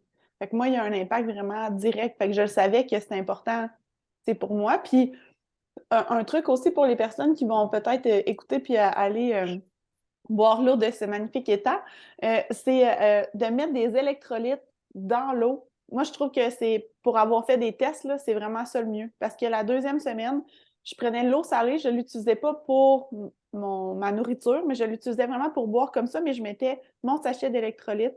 Ouais, parce qu'il y a du sel dans l'électrolyte. C'est ça. Fait que C'était vraiment moins pire. Vraiment moins pire, Mhm. là. J'ai beaucoup aimé ça, là. C'est les électrolytes Element qui sont disponibles du moins au Québec, au Canada. Puis ils sont vraiment bons, ces électrolytes-là, au goût, puis tout ça. Fait qu'en tout cas, c'est un truc peut-être pour les auditeurs que je voulais mentionner. Mhm. Ouais. Ouais. Fait que la richesse de l'eau, en effet, hein, mais c'est comme n'importe quoi, hein. Quand on a ça dans notre vie, c'est comme notre santé. Tu sais, quand on a notre vie puis qu'on se sent bien, ben on voit pas la valeur de ça. Puis au moment qu'on a un petit rhume ou on se blesse à quelque part, Mhm. c'est comme oh mon Dieu, c'est là qu'on l'apprécie. C'est la nature humaine est bizarrement faite, mais c'était un Mhm. beau reflet de ça, là, vraiment. Ouais, Mhm. carrément. Super Didier. Ça passe tellement vite. J'aimerais ça Mhm. que tu restes avec nous toute l'avant-midi. Dans le fond, j'aimerais peut-être ça que tu nous parles de ton expérience quand. Ben, s'il y a d'autres choses que tu veux nous partager, c'est le bon moment. Puis peut-être aussi adresser le retour. Comment ça s'est passé le retour? Puis peut-être nous parler d'une petite expérience que tu as vécue le reste de ton voyage, que l'Afrique t'a laissé. Je vais commencer par ça, comme ça on y va chronologiquement. Ouais, alors, enfin, vous savez les deux qu'on doit faire des checks de tics, forcément, et apparemment, enfin, il y a de toute façon une ou deux personnes par expérience qui se fait infecter par une tique, ou un tic, c'est un tic? Je crois que c'est un tic. Un ou l'autre, c'est pas très important. Et on fait donc ce check de tics. Et donc, avec mon partenaire de chambrée, David, on avait fait un check de tic et bah, il m'avait trouvé une tic enfin, sous la fesse gauche, en gros, pour être très précis. Et donc, important le check de tic. Et on l'a enlevé. Mais probablement que ça n'a pas vraiment fonctionné. Soit on l'a pas enlevé assez tôt, soit, je sais pas, on l'a pas bien enlevé, etc. Et donc, 5, 6 jours après, donc je me suis retrouvé, à La Réunion à ce moment-là. Et je commençais à avoir des espèces des accès de fatigue, un peu au milieu de la journée, je savais pas trop pourquoi. Et ça, c'est bizarre. Alors oui, il fait chaud, il fait très chaud, il faisait humide, j'avais peut-être pas assez dormi, donc j'essayais de me trouver un peu des raisons. Et après, vraiment, ça montait, ça descendait trop pour être quelque chose de constant, en fait. Je me suis dit, il y a un truc qui cloche, mais je sais pas quoi. Et en général, je suis assez alerte vis-à-vis de comment je me sens pour savoir quand il y a quelque chose qui fonctionne pas et qui est bizarre. Et là, je sentais qu'il y avait quelque chose de bizarre. Et je me dis, OK, bon, bah, j'ai attendu un jour. Et en fait, j'ai commencé à sentir que l'endroit où je m'étais fait, c'est pas une piqûre, en fait, c'est une morsure, où je m'étais fait mordre, ça avait commencé à devenir rouge. Mhm. Et je me suis dit, ah ben, je sais pas si c'est normal, si c'est pas normal, etc. Donc, j'ai continué. Et en fait, ça, le jour d'après, j'ai vu qu'il y avait l'endroit où je m'étais fait mordre, enfin, le centre s'était devenu nécrosé, en fait. Il y avait un point noir au milieu. Et je me suis dit, ah, il y a quelque chose de bizarre. Donc, je suis allé chercher sur Internet, je suis allé voir les symptômes de la tick bite fever, parce que je me suis dit, forcément, il y a des grandes chances que ça soit ça. Et je suis tombé là-dessus et j'avais, je pense, il y avait une liste 10 symptômes et c'était genre bingo, bingo, bingo, bingo, bingo. Voilà, ok, bon, bah, j'imagine que c'est ça. Et, donc, il a fallu que je me trouve un médecin. J'ai pas eu de chance en plus parce que les médecins étaient en grève ce jour-là. J'ai dû, j'ai dû trouver un médecin qui avait décidé, c'était une grève de 2 jours, un médecin qui avait décidé de ne pas faire la grève le deuxième jour, mais c'était genre mon troisième médecin, quoi. Parce que je me suis dit que j'avais besoin de vraiment voir un médecin pour qu'il me donne des antibiotiques parce que sinon, j'avais regardé les symptômes et comment ça évoluait. Et en fait, si tu le guéris pas, ça peut faire 2 semaines où tu te sens pas bien, après ça va mieux et après ça repart 2 semaines. En fait, c'est difficile de vraiment, je sais pas si c'est un parasite ou je sais pas ce que c'est, mais il faut vraiment Mhm. l'éliminer. Donc, je suis allé voir mon médecin. Et donc, j'ai eu le droit à une cure d'antibiotiques de 10 jours après pour que ça passe. Et après, 2 jours après avoir commencé les antibiotiques, ça allait déjà beaucoup mieux. Donc voilà, Mhm. un Hmm. petit cadeau de l'Afrique, effectivement. Et Un peu semblable, ouais, ouais, vas-y. je m'allais dire un peu semblable à toi. Moi, c'est avant de partir, je me suis magasiné une sinusite, fait que Ah j'étais ouais, sur les antibiotiques au début même de l'expérience de l'Afrique, là. ok. Ah ouais. Ouais, c'est pas super. Est-ce que tu penses que ça a aussi joué sur le fait que tu te sentais pas bien la première journée, d'être sous antibiotiques et tout ça? Ah, peut-être. Parce que souvent, on dit que les antibiotiques, c'est pas forcément conseillé d'être au soleil, d'avoir de l'exposition au soleil beaucoup ou de la chaleur. Donc, peut-être, je sais pas. Peut-être que ça a pu jouer aussi là-dedans. Oui, ça se peut. J'ai pas pensé. Hmm. Ouais, j'ai pas Parce que, pensé à ça, mais ça ouais. se peut. Ouais. Parce que j'ai été peut-être 3 ou 4 jours, quand même, là, les 3, 4 premiers jours là, sur les Hmm. antibiotiques. Ouais, ouais, ouais. Hmm. À faire des sinus-rinces, là, tu sais, c'est comme, je peux-tu me faire ça, moi, sur le bord de mon feu, dans la nuit solo? Tu as accepté dans Ou le dans ces bouillons avec matériel qui l'eau ne compte salée? pas? Ouais, C'est ça, médicaments, c'était bon. c'est ça, ouais. Ouais, ça se peut, effectivement. Hmm. Ouais. Puis sur le reste du voyage, alors j'ai eu une autre aventure à un moment donné où je faisais de la randonnée et j'ai pris une branche d'arbre dans l'œil quand j'étais sur l'île Maurice et j'ai dû trouver un autre médecin. Donc c'était drôle, j'avais un gros patch comme ça sur l'œil. Je me suis vraiment dit bah, c'était l'aventure quoi. Mais encore une fois, c'est assez drôle maintenant que j'y repense parce que donc je me suis pris la branche d'arbre mais vraiment dans l'œil comme ça. Où j'ai tourné la tête et c'est arrivé dans le coin de mon œil. Et ben, je voyais plus très bien, en fait, de cet œil-là. C'était un peu trouble. Et je me rappelle que sur le moment, je me suis dit, j'avais limite fait le deuil de mon deuil, quoi. J'étais là, bon, bah, j'espère que ça va revenir, mais si ça revient pas, bah, il va falloir faire sans, quoi. Euh, et après coup, j'étais là, mais purée, à ce moment-là, j'étais vraiment très, très, genre, ouvert à fond en me disant, bah, s'il faut faire des deuils, il faut faire des deuils, ma foi, t'es là, et tu le fais, quoi. T'as pas le choix. T'as pas le choix, quoi. Tu tires le meilleur, mais si c'est plus là, c'est plus là. Donc, ça sert à rien de, de, de passer trop de temps à se morfondre sur ce truc-là, parce que c'est un peu le principe du contrôle ce que tu peux contrôler, quoi. Moi, je pouvais plus contrôler ça. Et après, je suis allé voir une pharmacie qui m'a envoyé chez un opticien, qui m'a envoyé chez un ophtalmo, qui était trop chou, hein, très très sympa. Et l'opticien, il a fait les appels pour moi pour trouver un ophtalmo qui pouvait me recevoir. Et, Hmm. donc ça, c'était vraiment, vraiment bien de sa part. Ça m'a beaucoup aidé. Et ouais, donc après ça, j'ai eu encore genre 2 semaines, je pense. Et je suis rentré et c'était drôle parce que j'avais un camp d'arbitrage de foot, parce que je suis arbitre de soccer euh, ici. Et en fait, ce qui est drôle, c'est que enfin, c'est un camp d'arbitre où on est une soixantaine de personnes, ou 70 peut-être. Et c'est vraiment pas les mêmes genres de personnes que j'ai rencontrés dans mon voyage. Enfin, autant dans Psychom Origins, c'est vraiment des gens très très bienveillants, très très ouverts, où on pouvait discuter, voilà, c'était assez fou. Sur le Kilimandjaro aussi, je suis tombé dans un groupe d'Américains qui étaient très très sympas, aussi très ouverts, on a pu avoir des grandes discussions sur à peu près tout et n'importe quoi. Et là, je suis arrivé, c'est un peu ce côté soccer plus arbitre qui est assez fermé dans une boîte. Il faut agir d'une certaine manière. Et en fait, enfin, je suis rentré le jeudi et je repartais le samedi en camp de préparation pour une semaine. Et les 3 premiers jours, j'étais là, mais qu'est-ce qui se passe? Pourquoi je me sens pas bien? C'était bizarre, je me sentais pas à l'aise, et j'avais pas réussi à comprendre ce qui se passait. Et en fait, j'ai juste réalisé que je m'étais un peu pris un mur en mode, j'avais voulu être un peu vulnérable avec ces gens-là, sauf que ces gens-là, c'est pas des gens qui sont bienveillants avec la vulnérabilité des autres de manière générale. Tu vois, c'est un peu le principe du clan où quand on a un qui détonne un petit peu du reste, tu as tendance à l'exclure plutôt que d'essayer de l'inclure. Et donc, il m'a fallu 3 jours pour vraiment comprendre ça. Et après, j'étais là, bon, bah, c'est pas grave, je vais mettre ce masque-là, ça va me faire passer la reste de la semaine. Et puis voilà, malheureusement, je peux pas le faire là, mais c'est comme ça.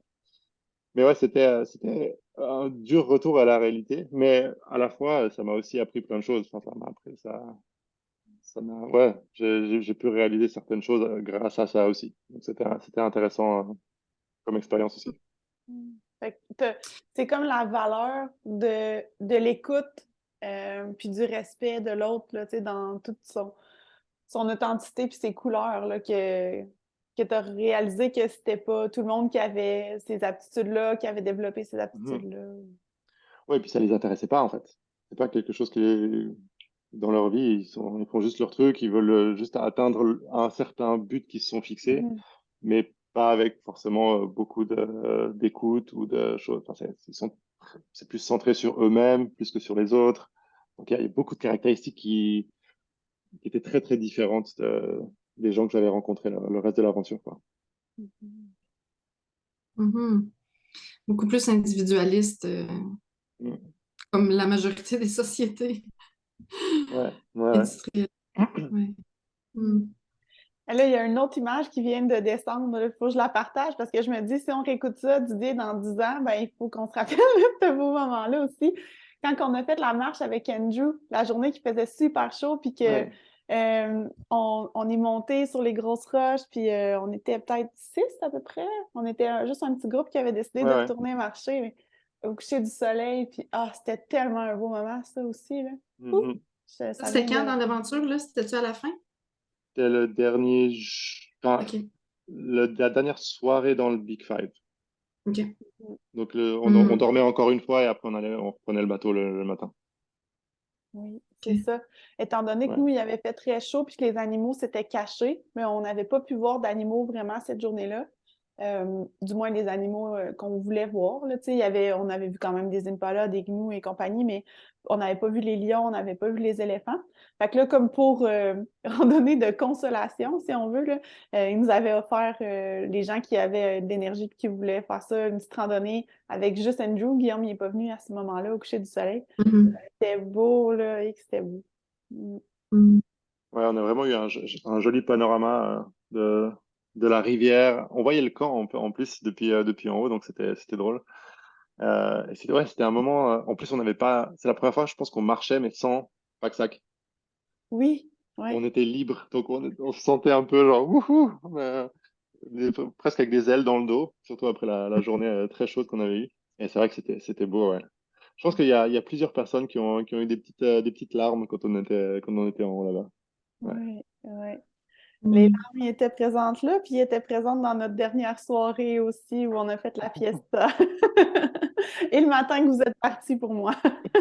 Ouais, ouais, ouais. Là, là. Ouais. Mhm. Mm. Fait que là, vous comprenez, là, les auditeurs, là, les auditrices, pourquoi que moi, j'étais triste comme ça, parce que là, on a, Didier, tu les as pas encore écoutés, mais Sabrina est venue, David est venu aussi, il y a aussi Valérie qui était dans les premiers épisodes. Fait que là, vous comprenez pourquoi que j'étais triste comme ça que mes amis partent de la semaine 1, parce que c'était euh, Mhm. c'était vraiment un beau moment, puis on a établi des belles connexions là, Mhm. Des personnes attachantes. Mhm. Mm. Ouais. Vraiment. Mm. Vraiment, merci Didier d'avoir pris ce moment-là. Fanny, tu voulais-tu dire quelque chose? Ben, dans le fond, j'avais une question en tête, là. Je me demandais si, tu sais, dans les apprentissages que tu as fait, de ce que je retire là, de l'épisode, tu sais, il y a le fait, tu sais, d'avoir fait un peu plus les choix selon la satisfaction. Il y a un peu ça aussi que tu Mhm. as appris. Euh, qu'est-ce qui, tu sais, qu'est-ce qui ressort le plus, dans le fond, de cette expérience-là? Mm. Autre probablement que même la communication, tu sais, le fait d'être capable de s'ouvrir puis de se vulnérabiliser pour une relation. Mm. Euh, qu'est-ce que qu'est-ce qui ressort? Je pense qu'il y a plusieurs points qui, pour moi, ont été, enfin, que je peux ressortir comme ça. Je pense que le premier, c'est de réaliser que j'ai besoin de beaucoup moins de choses que ce que je pense. Mhm. Mhm. Ça, je l'ai réalisé très très tôt. Et quand j'ai dû faire mes choix, là, c'était ça a bien montré que j'avais fait mes deuils des choses qui n'étaient pas importantes. Mhm. Et que finalement, la priorisation des choses est vraiment très très importante pour. Enfin, si on a de quoi on a besoin, finalement, on se sent bien, quoi. Et souvent, peut-être qu'on se sent mieux que si on se parasite avec des choses dont on n'a pas besoin. Mhm. C'est une des leçons. L'autre leçon, c'est de me dire que clairement, je suis capable de faire plus que ce que je pense. Mm. Euh, J'aime bien me donner un peu des défis et de sortir de ma zone de confort. J'ai tendance à revenir trop vite dans ma zone de confort. Mais, euh, mais d'avoir fait ça, j'ai vraiment ça me donne vraiment des exemples concrets de choses que j'ai pu faire qui étaient en dehors de ma zone de confort, dans lesquelles j'étais très, très à l'aise, où j'étais pas du tout en mode panique générale parce que c'était pas dans ma zone de confort, quoi. Donc ça, Mhm. c'est vraiment quelque chose que j'ai pris avec moi de cette aventure-là. Ouais. Mm. Puis ça fit aussi là, avec, tu sais, quand tu as terminé l'aventure, tu sais, tu te disais, puis ce que tu as parlé au début de l'épisode aussi, c'est comme, ah ben là, j'ai réussi à le faire, fait que c'est facile. Puis ça, tu sais, ça me parlait beaucoup parce que c'est ça, quand on réussit à faire quelque chose, on dit, ben voyons, tout le monde est capable de faire ça. Mhm, Mais puis ça, c'est tes paroles là, que je reprends, c'est comme, ben si on m'avait pris la journée 1 puis on m'avait mis dans le Big Five, j'aurais jamais été capable de faire ça. Donc là, ça reflétait tous les apprentissages que tu avais mhm, faits au cours des jours précédents. Euh, Ça nous aide un peu à remettre un peu de valeur pour nous-mêmes sur ce qu'on a fait parce que mhm, je pense que des fois, on a tendance à comme balayer un petit peu nos, nos améliorations, nos apprentissages, nos petites fiertés. Tu sais, c'est comme, bah, tu Mhm. sais. On les Mais prend pour acquis. Tu sais, on oui, l'a fait, on est rendu à un autre stade, fait que ça, c'est rendu du passé, puis on mhm, passe à autre chose. Mm. c'est vrai Ouais. que n'importe qui peut faire ça. Ça, c'est tout à fait vrai. Mais ça ne veut pas dire pour autant que ça n'a pas de valeur, puis qu'on ne s'est pas investi, puis que on ne peut pas se féliciter, tu sais, d'avoir osé faire ça, puis d'avoir appris ça. mhm. Mhm. Mm. Ouais, complètement. Il faut juste se le rappeler de temps en temps. Soit avoir quelqu'un d'autre qui nous le rappelle, soit nous avoir une espèce de petit rappel quelque part, Ouais. comme Ouais. un podcast à réécouter ou quelque chose comme ça. Oui, Ouais. Ah. super.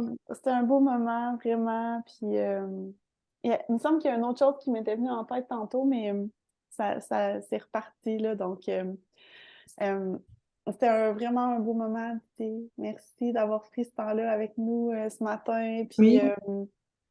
je pense que les gens, tu sais, c'est sûr qu'ils vont apprendre des choses dans ce podcast-là. Puis, je suis sûre que ça va motiver des personnes à vivre l'expérience, tu sais. Sur le mot de la fin, tu sais, qu'est-ce que tu dirais à quelqu'un qui veut vivre Psychomorigine ou qui veut oser réaliser un de ses rêves, peu importe c'est quoi?